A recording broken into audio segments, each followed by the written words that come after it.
the heartbreaking story that changed America's child safety laws. A quiet spring afternoon in 1973, a little girl steps out her front door in her Girl Scout uniform, cookie boxes in hand. She tells her mom, "Just a few minutes." Those would be her last words.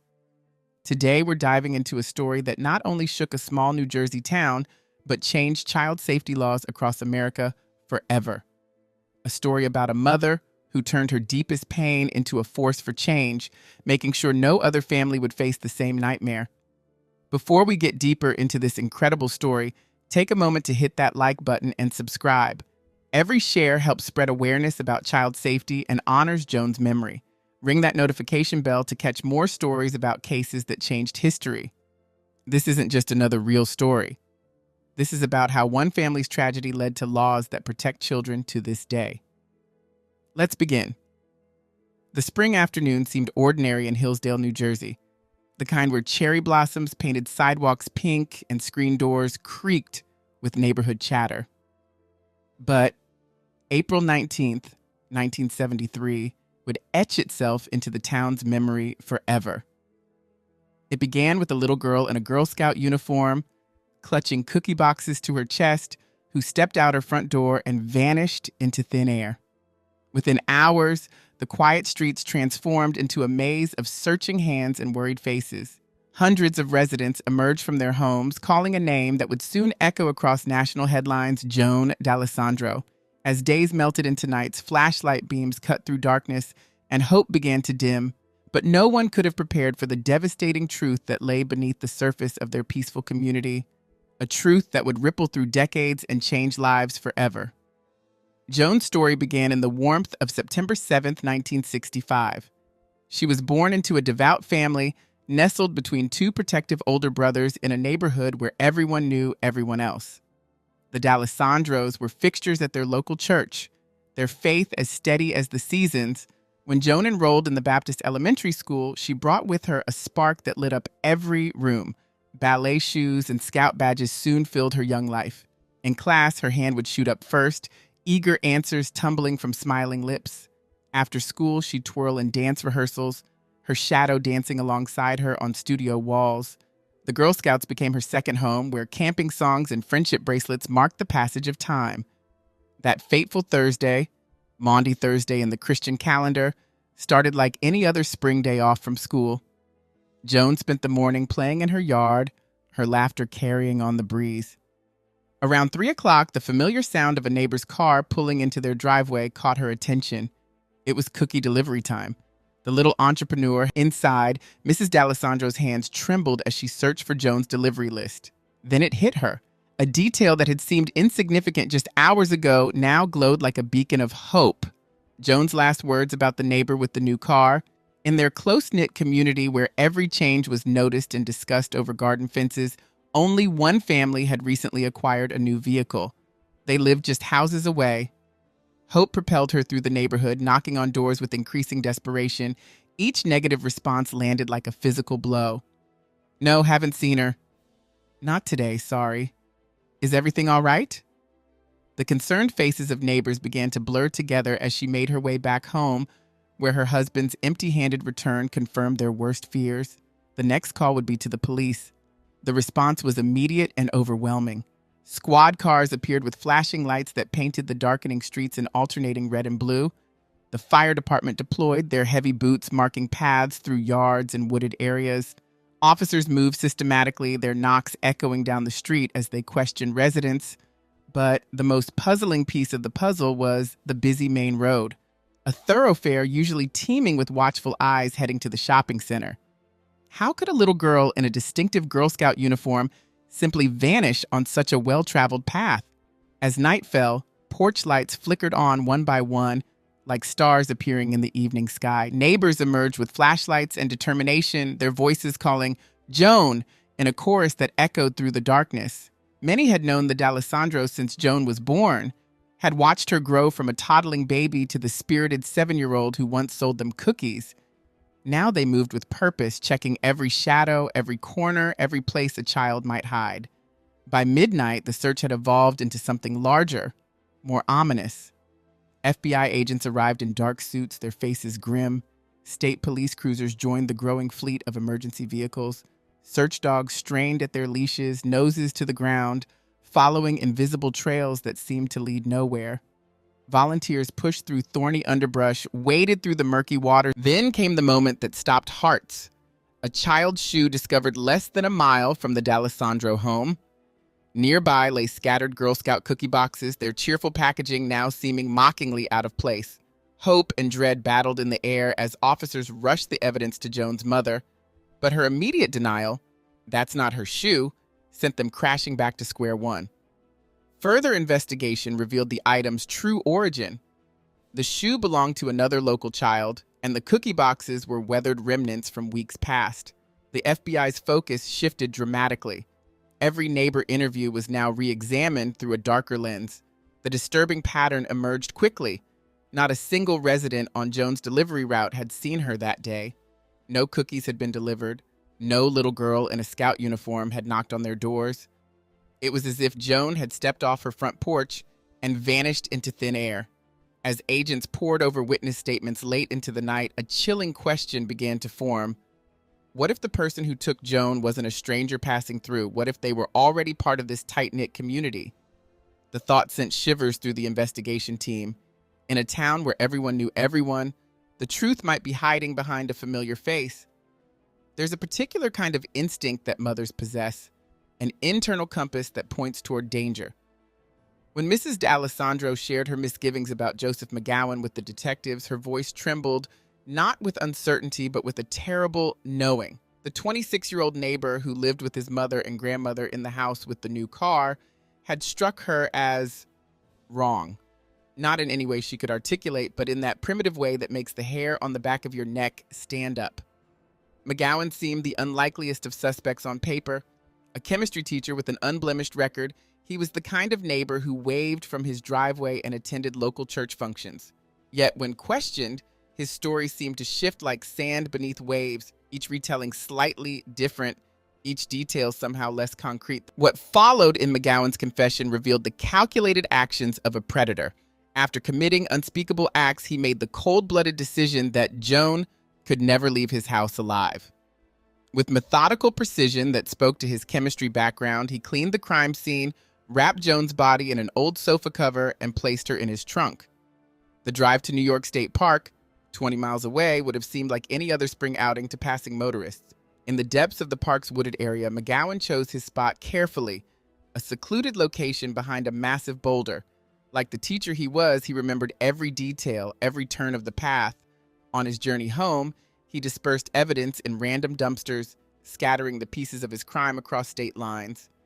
Then, in perhaps his most chilling act of deception, he opened his door to Joan's searching mother and later joined the hundreds of volunteers calling her name into the darkness. The most disturbing aspect of his confession came almost as an afterthought. "I slept fine that night," he told the stunned detectives, his voice devoid of emotion. It was the kind of detail that made even veteran investigators' skin crawl, this capacity to commit horror and then rest peacefully. When New York Park Services received the coordinates, they found Joan exactly where McGowan had indicated, hidden behind the boulder like a terrible secret. But the medical examiners soon discovered that McGowan's confession, detailed as it was, contained significant omissions and alterations. The evidence told a far more horrific story than he'd admitted to, one that spoke of additional violations he continued to deny, even when confronted with irrefutable proof. The revelation sent shockwaves through multiple communities. In the elementary school where he taught, shocked colleagues struggled to reconcile the patient chemistry teacher with the monster he truly was. His mother and grandmother became virtual prisoners in their own home as crowds gathered outside, their quiet street now blocked off by police barricades. Officers stood guard, knowing that in cases like these, public anger often seeks outlets in vigilante justice. The most devastating impact was on those who had known him best, friends who had shared meals with him, colleagues who had trusted him with their students, neighbors who had waved to him each morning, all now grappled with the knowledge that evil had lived among them, wearing a familiar face. The question that haunted them all was, how had they missed the darkness lurking behind his ordinary facade? For the detectives, though, one detail stood out above all others. In McGowan's meticulous confession, in all his precise descriptions and careful directions, there was never a moment of genuine remorse for Joan. His apologies in the interrogation room hadn't been for her. They had been for himself, for the life he had destroyed, his own. Public fury manifested in unexpected ways. Residents, consumed by helpless rage, began methodically working through phone books, harassing anyone sharing McGowan's surname. These misdirected calls tormented innocent families who found themselves unwilling recipients of a community's collective anguish. Some reported receiving dozens of threatening calls daily, their peaceful lives disrupted by association with a name they happened to share with a monster. The judge's initial decision to set bail at $50,000 ignited an unprecedented wave of public outrage. Though substantial for 1973, the amount seemed insignificant against the weight of Joan's life. Hundreds of handwritten letters flooded the courthouse, their pages filled with pleas and demands. "How can you put a price on our children's safety?" one mother wrote. "He lives 4 houses away from where he killed her," another resident pointed out, the ink blotted with evident anger. But beneath the surface of legitimate protest lurked darker intentions. Whispered conversations in local bars and coffee shops revealed that some residents eagerly anticipated McGowan's release, not to welcome him home, but to deliver their own brand of justice. The threat of vigilante violence became so apparent that the court, under mounting pressure, reversed its decision. Even though McGowan's family had somehow scraped together the bail money, he remained behind bars. For his own protection, McGowan was placed in solitary confinement. The prison population, known for its particular hatred of those who harm children, had made their intentions clear. Even hardened criminals had their code, and McGowan had violated its most sacred tenet. When the trial finally began, McGowan's guilty plea to murder came with a disturbing caveat: his continued denial of sexual assault despite overwhelming forensic evidence. He painted the crime as a moment of temporary insanity, a spontaneous act he couldn't explain. But the psychiatric evaluations told a different story. Multiple experts uncovered what lurked beneath his carefully constructed facade: years of suppressed violent urges hidden behind a teacher's gentle demeanor. The psychiatrist's reports were chilling in their clarity. McGowan hadn't snapped in a moment of madness. He had simply found his opportunity. The careful selection of the disposal site, hidden behind a specific boulder in dense woods, suggested premeditation rather than panic. His ability to join the search parties, to look into the eyes of Joan's mother while knowing exactly where her daughter lay, spoke of a calculating mind rather than a temporary break from reality. But the most devastating revelation came 2 decades later. Due to the laws of 1973, McGowan would be eligible for parole, a legal loophole that blindsided Joan's family. The D'Alessandros, who had believed justice was permanent, now faced the unthinkable: the possibility that their daughter's killer could walk free. Their attorney's warning was stark. Without active opposition to his release, McGowan's chances of parole were disturbingly high. The system that had promised them closure now threatened to reopen their deepest wounds. The battle for justice entered a new phase when Joan's mother discovered the cruel irony. Joseph's model prisoner behavior and favorable psychiatric evaluations were working in his favor. Every assessment painted him as rehabilitated, no longer a threat, a man who had found redemption behind bars. But she knew better. A mother's grief transformed into purpose as she launched a 2-front war, fighting Joseph's release while simultaneously working to change the system that made it possible. Her crusade for legislative change became legendary in New Jersey. She testified before committees, lobbied legislators, and rallied support from other victims' families. Her persistence paid off with the passage of what became known as Joan's Law, a statute ensuring that anyone who murdered a child under 14 during a sexual assault would never see freedom again. The impact of her advocacy rippled beyond state lines, leading to federal legislation just a year later. Though these laws couldn't be applied retroactively to Joseph's case, they ensured no other family would face the same torment. But the story took an unexpected turn in 1999. During what should have been another routine parole evaluation, Joseph suddenly unraveled the narrative he'd maintained for over 2 decades.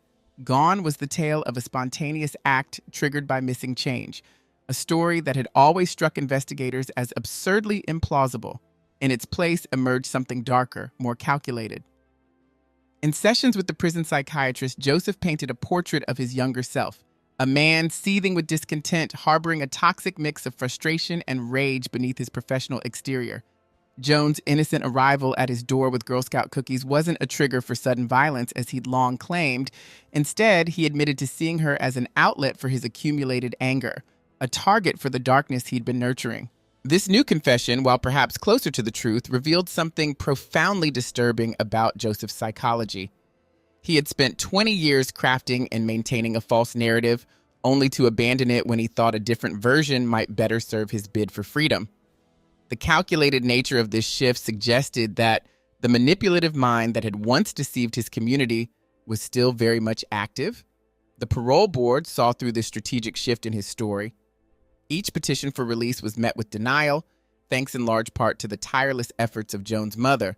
She had transformed her grief into a force for change, ensuring that despite the limitations of the original sentence, Joseph would face the consequences of his actions for the remainder of his life. Every plea for freedom met a wall of denial. In a pivotal moment of his incarceration, Joseph sat across from John Douglas, the legendary FBI profiler whose pioneering work in criminal psychology would later inspire cultural touchstones like The Silence of the Lambs and Mindhunter. Douglas, a man who had stared into the eyes of notorious killers like Charles Manson, came to assess whether society could risk Joseph's release. The interview revealed darker depths than even Douglas had anticipated. Using his trademark technique of building rapport, he peeled back Joseph's carefully constructed facade. What emerged was chilling. Not just the predatory instincts that still lurked beneath the surface, but a calculating mind that took pride in his schemes. Joseph boasted of his financial maneuvering, a $600,000 fortune built from inherited money and property sales after his mother and grandmother's deaths. With cold precision, he had transferred everything to New York banks, placing it just beyond the reach of Joan's mother's civil suits while ensuring his own access to legal defense. The encounter left such an indelible mark on Douglas that it became the subject of an entire book. Joseph's final bid for freedom came in 2008, with another hearing looming in 2025. But fate had other plans. In 2021, at age 74, Joseph died in prison, the system he had tried to manipulate becoming his final home. Yet this story's true legacy lies not in Joseph's end, but in the transformative power of a mother's grief turned to purpose.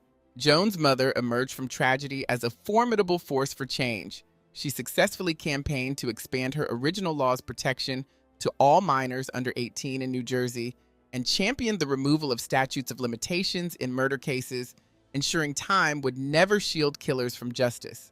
But perhaps her most profound impact comes through the nonprofit organization she founded. This living memorial to Joan works tirelessly to protect vulnerable children, creating ripples of positive change that continue to expand. Each life touched, each child saved, adds another thread to Joan's interrupted story, weaving hope from heartbreak. As Joan's mother continues her mission, she demonstrates how the deepest wounds can become wellsprings of transformation. Her work honors not just Joan's memory, but illuminates a path forward for countless others touched by similar darkness. For those moved by this account of justice, resilience, and the power of turning pain into purpose, please share your thoughts below. Your engagement helps spread awareness of these crucial issues. Thank you for bearing witness to this story.